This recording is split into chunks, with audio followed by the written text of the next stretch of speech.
So with that being said, what I want to do is I want to shrink this down. And then I'm going to show you how to complete the square. Now again, there's 20-something problems. So I really and truly would like you just to concentrate with me so I can show you how to complete the square on number 1. Just watch, all right? And then we'll go to number 3 and I'll slow down a little bit and I'll let you catch up, okay? And write some notes if you need to. And some of you, if you want to write some notes, it's okay, but I just feel like sometimes it's better just to listen. Okay? So the first step, the leading coefficient always has to be a 1, okay? In this case, it is a 1. So now the next step is you always take the constant and move it to the other side. So we're going to say a squared plus 2a. We're going to leave a space, and then we're going to say that's equal to 3. Now, what we're trying to do is we're trying to make this trinomial a perfect square. We're trying to make that a perfect square. To make that a perfect square, I mean, I want it written like this: a plus 1 squared. Or it could be a plus 5 squared. All right, I'm trying to make it a perfect square. So to make it a perfect square, there's a formula. The formula is you always take half of the middle term, which we call b, and then you square it. That will always complete the square. So what is b? b is 2. So if I take 2 and divide it by 2, and then I square it, that's the constant that I'm going to add. So what's 2 divided by 2 is 1. 1 squared is 1. So I add 1, and if I add 1 to the left side, I have to add 1 to the right side. Now, what exactly does that do? That makes this a perfect square. Now, what exactly is a perfect square? If I were to write it, or if I were to factor it, it would be a times a, and then 1 times 1, 1a, 1a makes 2a if they're both positive. So we'll always factor into a perfect square. And again, what's a perfect square? Well, you could rewrite a plus 1 times a plus 1 as a plus 1 squared. And a plus 1 squared is equal to 4. Now, generally what we do is we say, honestly, you can leave this step out, all right, because it will always factor into whatever this number was. That's how important that is. All right, now that we have this step, now what we're going to do is we take the square root of both sides, and so we have a plus 1 equals, now I told you last week, one of the biggest mistakes kids make is they forget that it's plus or minus 2. Right? So then you subtract 1 from both sides. So a is equal to negative 1 plus or minus 2. So now let's take a look. First solution is negative 1 plus 2, which is 1. And the second solution is negative 1 minus 2, which is negative 3. And if you recall, those were the actual solutions, right? The negative 3, 1 was what we got when we did it by factoring, and that's what we got when we did it by using the quadratic formula. Okay, so it's just a different technique.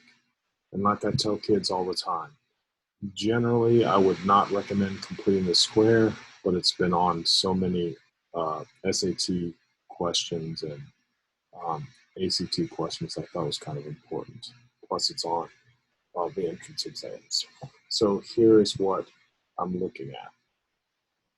I'm looking at 3 different techniques, and today all I'm doing is I'm showing you how to solve by completing the square. All right. Now what I want everybody to do is, I want everybody, if they're not, well, let's go ahead and take some notes on this. All right, so now here is where I want you to speak up as soon as you can when you don't understand something. All right, so step number one is to make sure the leading coefficient is a 1. And in this case, the leading coefficient is a 1, so we're good.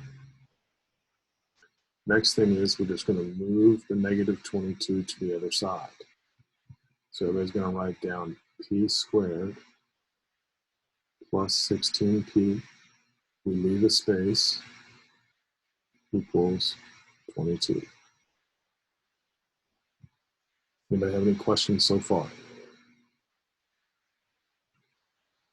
All right, now what we do is, the next step is to always take half of b and square it. So in this case, b is 16. So we take 16, we divide it by 2, and then we square it. 16 divided by 2 is 8. 8 squared is 64. So I add 64. I add 64. Now, Mr. Strap, oh sorry. yes, good. Speak up. How did you get B? Or is that supposed to like? That's all right. Good question, buddy. B is always the middle term. Oh, you're talking. Okay, sorry. B is always the middle term. Thank you. No. Okay, so now what we do is we're going to go ahead and factor now. So we would factor p plus 16, p plus 64. That always factors into whatever the half was. What was the half? The half was 8. So it's going to be p plus 8 equals, oh, I'm sorry, p plus 8 squared equals, now we go ahead and add those two things, which is 86. Anybody have any questions with that? Now from there, what we do is we just take the square root of both sides. And now we have p plus 8 equals, when you take the square root of a variable, you always need plus or minus the square root of 86. Now 86 is not a perfect square. All right, 86 is not a perfect square. If we try to break it down, it breaks down to 2 times 43. And of course, 2 times 43, they're both prime, so they don't break down. So we just leave it like that. Now we subtract 8 from both sides. And we are left with p equals negative 8 plus or minus the square root of 86. And that is your answer, guys. Any issues? Anybody have any questions? All right, don't be shy. All right, here we go. Number 5. Leading coefficient is a 1.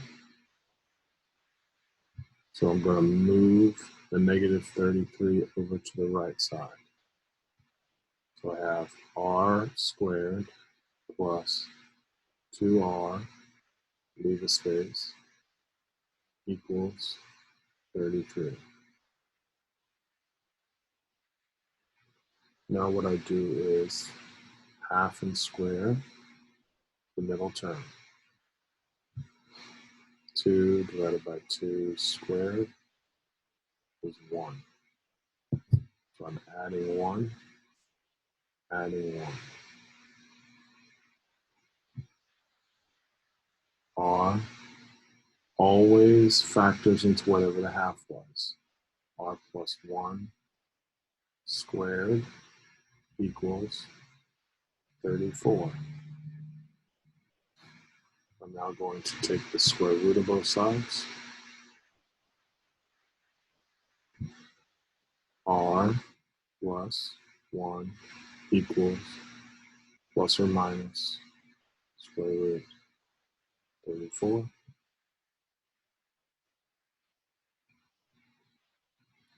Then I subtract 1.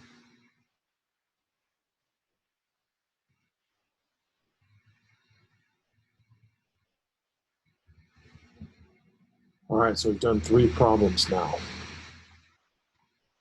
Anybody have any questions? Anybody have any questions? All right, so now what I want to do is I'm going to scroll down to number 7. I'm going to pause the recorder for 1 minute, and I just want you to try your best to see if you can come up with the answer to number 7. All right, so I'm going to pause it. I want everybody to start. Go.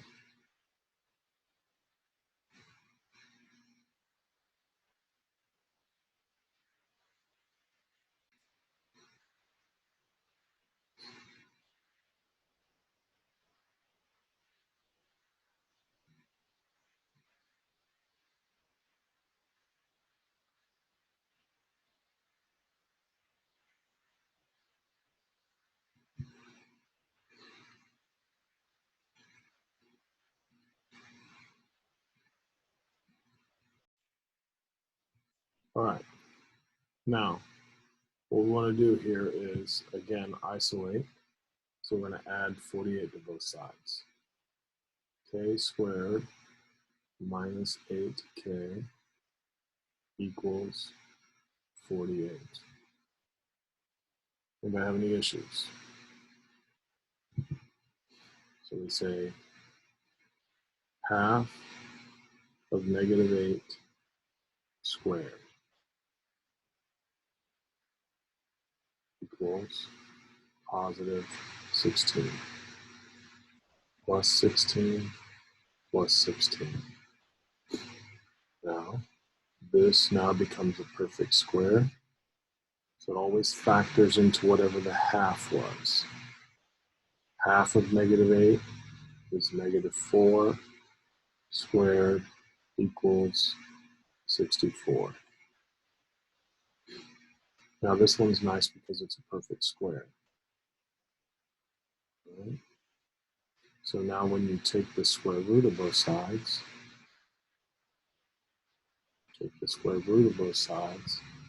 you end up with k minus 4 equals plus or minus 8. Add 4 to both sides. K equals 4 plus or minus 8. So the first solution would be 4 plus 8, which is 12. The second solution would be 4 minus 8, which is negative 4. All right? Anybody have any questions on that one?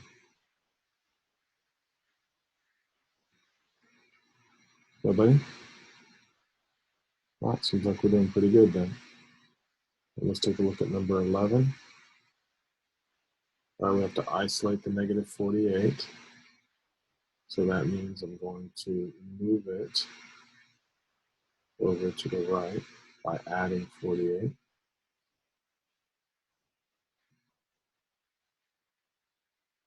So that gives me m squared plus 2m, leave a space, equals 42. Half in square equals 1 plus 1. Now remember, it always factors to whatever the half was. Half of positive 2 is positive 1.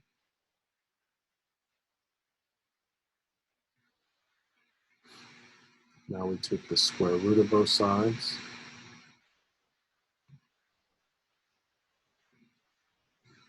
M plus 1 equals plus or minus square root of 43. And now we subtract 1 from both sides.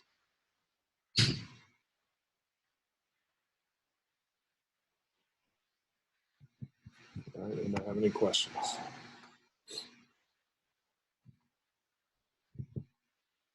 Wow. Nobody has any questions?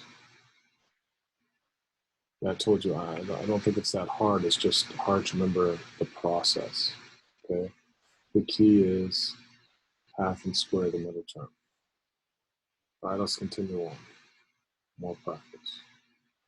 All right, over here, first step, subtract 14.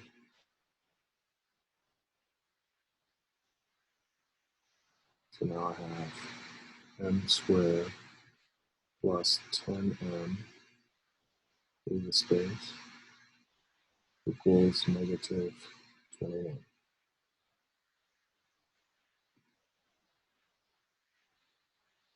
And now what we're going to do is half and square.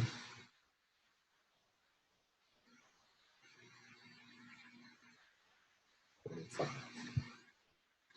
So we add 25 to both sides.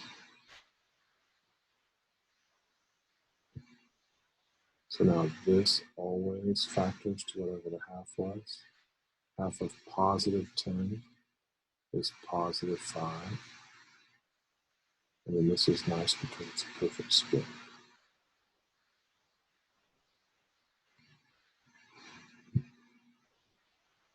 Take the square root of both sides. M plus 5 equals plus or minus 2. M equals negative 5 plus or minus 2. So the first solution is negative 5 plus 2. And the second solution is negative 5 minus 2. Okay? Are we okay with that? All right, now, the next one. All right, I've tried to make something where the leading coefficient was not a fraction, or was not 1, and that created some fractions. Well, again, I always used to tell kids, if it's too complicated, we wouldn't use this format anyway. To me, this format would be quadratic formula, and it would make it easier. Okay, but I do want to show just a couple where it involves fractions, okay? And this is one of them. And again, if you're not sure about the fractions, speak up immediately so I can show you, all right? But the first thing we want to identify is this is in the wrong spot. This is in the wrong spot. So I'm going to move the negative 21 over here, move the 10b to the left. So your first step is 5b squared minus 10b, leave a space, equals 21. Now, please, now's the time to speak up on that. If you're not sure why I moved it around that way, you let me know. All right, now we say the leading coefficient is not a 1. So to make it a 1, I have to just divide everything through by 5. I'm going to divide everything through by 5.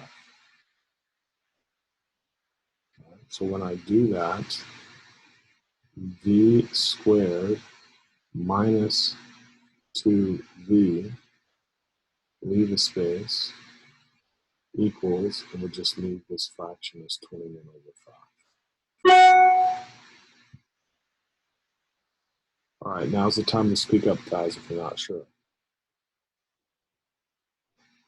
Okay, so now what we do is, again, we take half the middle term and square it, which is positive 1. So now I'm going to add 1, add 1. All right, now, of course, here's where everybody gets thrown off. All right, 21 fifths plus 1 is the same as 21 fifths plus 5 fifths, which is the same as 26 fifths. All right, so I'm going to rewrite this now as v minus 1 squared equals 26 over 5. All right, now's the time. Anybody have any questions with that fraction? How do you get 26? Well, because remember, Number 1, you have to change to 5/5 because we're getting common denominator. Okay. Okay? And then 21/5 plus 5/5 is 26/5. All right, so now this one is annoying. All right, so there's several things we're going to take a look at. First thing, we have to take the square root of both sides. So now I want you to write v minus 1 equals plus or minus. Now, when we have a fraction, we can rewrite it as the square root of 26 over the square root of 5. That's what I want everybody to do. Now, the end of the third quarter is when we finished up our radicals. And you're supposed to remember that mathematicians, for whatever reason, got together and said, you're not allowed to have the square root in the denominator. All right, so what you have to do before we go any further is you have to multiply the top and bottom by the square root of 5. Now, the reason why you do that is now because that changes. First of all, 26 times 5 is 130. And then the square root of 5 times the square root of 5 is 5.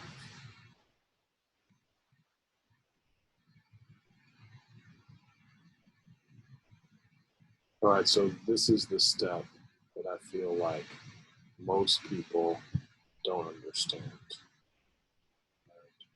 Most people do not understand this part right here. Okay, multiplying the top and bottom. Again, I'm not too worried about the quiz. It's not going to be like that on the quiz or the test. All right, because again, if it's this difficult, we would just use the quadratic formula. It'd be much easier. All right, and I'm just showing you how to do the fractions. All right? Then you would just add 1 to both sides. So v equals 1 plus or minus the square root of 130 over 5. And that would be it. All right, so just put a star by number 15 again.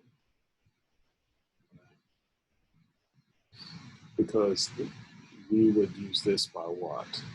Quadratic formula. We wouldn't complete the square on that. And I would never ask you on a quiz to complete the square if it's easier to use the quadratic formula. All right. When we have a review, I will show you how you can easily tell the difference.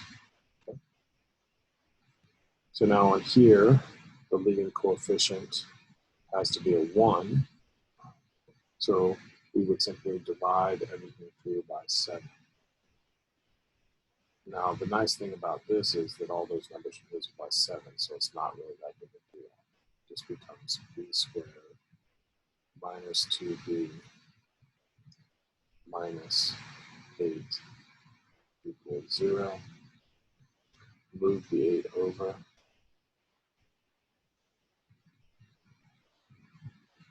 Now you take half of -2 square. So that's a plus 1. And now it factors into the half. And now we take the square root. So b minus 1 equals plus or minus 3.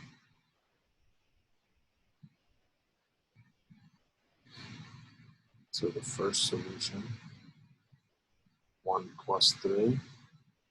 The second solution, 1 minus 3. All right, do they have any questions?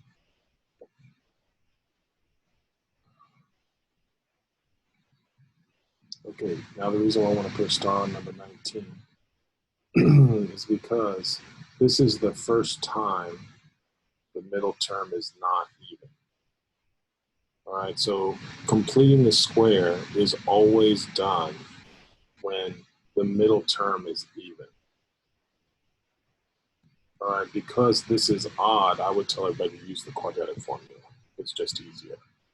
All right, but of course I'm going to show you how we handle when it's an odd. The reason why it's troubling is because you can't take, well, you can take half of 5, but it's not a nice number. it's a fraction. So this is going to involve fractions. All right, so let me just walk you through this, and then we're going to call it a day after I explain to you now how they got the quadratic formula. Okay, so the first thing is we isolate, so we subtract 2. So now n squared plus 5n equals 5. All right, now the only reason this is harder is because the fractions. All right, so now's your time to speak up if you need some review on fractions. Half of 5 and then squared. Right? So because we don't take half of 5, we're just going to leave it, and we're going to square the numerator, which is 25, square the denominator, which is 4. So we're adding 25 fourths to both sides. We're adding 25 fourths to both sides. Anybody have any questions with that? If it's an odd number, you just leave it as a fraction. Then you square the numerator and square the denominator. Now, of course, the hardest part for kids is to add the fractions.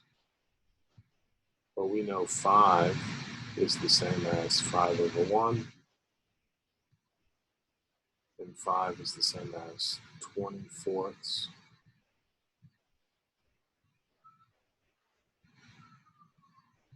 So now when I add that, 45 fourths.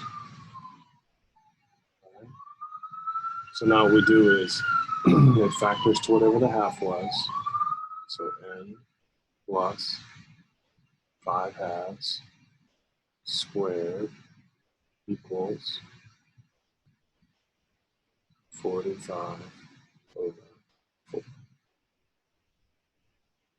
Now what we're going to do, take the square root of both sides, take the square root of both sides.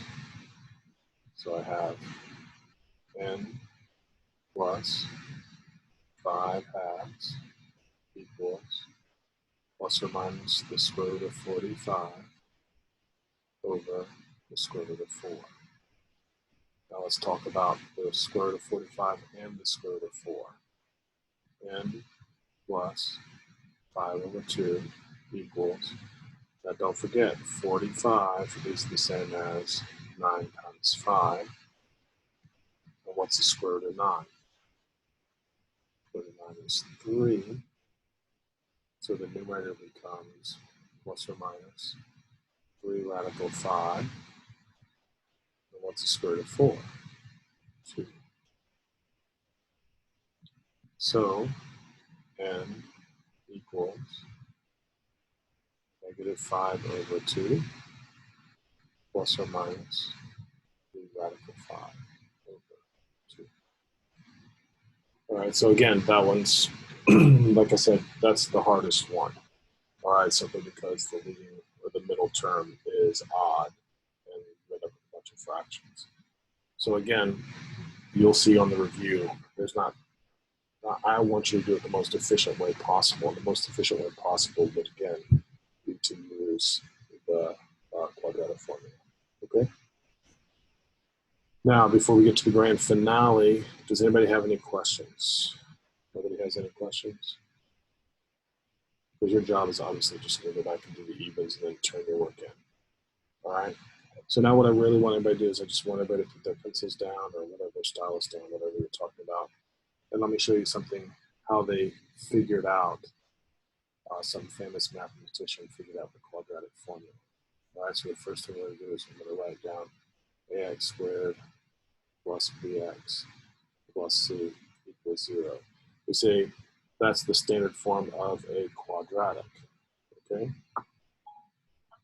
So what I want to do now is I want to solve it by completing the square. All right, so to solve it by completing the square, first thing we're going to do is we're going to move the c over. So please watch, ax squared plus bx, leave a space, equals negative c. Now we have to make sure the leading coefficient is a 1, so we have to divide everything through by a. So now I have x squared plus b over ax, leave a space, equals negative c over a. Right? Now to complete the square, remember, we always took half of the middle term. And right now the middle term is b over a. So I'm going to take half of b over a, and then I'm going to square it. Well, half of b over a is b over 2a. And now I'm going to square it, which gives me b squared over 4a squared. So I'm adding b squared over 4a squared. Adding b squared over 4a squared. Right? Now we have a major problem. And the major problem is I can't add these fractions because they don't have a common denominator. So what I had to do is I had to figure out how to make it a common denominator. So to make it a common denominator, what I did was I multiplied this by 4a, and I multiplied this by 4a. And if I do that, notice a times 4a is going to be 4a squared. So this becomes negative 4ac plus, well, over 4a squared. All right. Now, because we have a common denominator, I can add them now. All right. And when I add them, what I'm going to do is I'm just going to put the b squared in front. So when I add them, it becomes b squared minus 4ac all over 4a squared. And then keep in mind it always factored into whatever the half was. So this becomes x plus b over 2a squared. Okay, now what we do is we take the square root of both sides. We're almost done. So x plus b over 2a equals plus or minus b squared minus 4ac over the square root of 4a squared. So now x equals subtracting b over 2a, so I have minus b over 2a plus or minus the square root of b squared minus 4ac all over square root of 4 is 2, square root of a squared is a. Now notice, because they have common denominators, I can just add them. So when I do that, x equals negative b plus or minus square root of b squared minus 4ac all over 2a. And that's how someone figured out the quadratic equation. Okay? Now again, I'm not asking to reproduce that. I just wanted to show you because I think it was one of the first proofs that I remember doing, and how I was finally sold on the fact that, wow, they're not just making things up. They're actually proving things. So that is the quadratic formula. Right? Now again, I'm not asking you to reproduce that. I just want you to know that was just something that you can show and say that you understand why the quadratic formula is. Okay? Now, does anybody have any questions with 1 through 19 odds? Remember, your job is to now just go back and do the evens. All right? The only one that I think should give you a little bit of trouble maybe would be question number 20. Okay, where you divide. The middle term is odd. Okay, but everything else is set up nicely for you. If the leading coefficient is not 1, just divide it out. Okay, and I'm talking about question number 18 and question number 16. And as when you divide those out, the middle term becomes even, so it's easy to do. Okay, so everybody's been quiet. I hope everybody's still with me. All right, I hope everybody's understanding what I'm saying. If you have any questions, I'm always online. You can ask a question, but turn these in as soon as you can. I always tell kids it's kind of due the next period, which is fine, but I also want you to do your work as quickly as you can. So I don't want you to get piled up and get behind. All right, the next class will be a review, and the next class will be a test. Anybody have any questions? Is anybody still out there? All right, guys. I'm still here. Sorry, I know it's not the most exciting thing in the world. It's exciting. So you guys finish up. If you have any questions, let me know, okay? Okay. All right, guys, we're almost done now. Not too much. Not too. All right. Lucky for you guys, I think they made a decision to start school 2 weeks earlier, not extend school 2 weeks. Because guess what my vote was? Extend it 2 weeks. Extend. Yeah, and start 2. All right, that was my goal, my plan, but they didn't want to do that. So I was hoping to get to teach you guys some more. Oh, those of you guys who are heading off to Jesuit or heading to a private school, what I'm going to do is I'm going to kind of post like a practice exam. I was told they're going to be using ALEC, which is an online program for you to do to see where you're at. My advice is to work on it. All right. I'll post it pretty soon.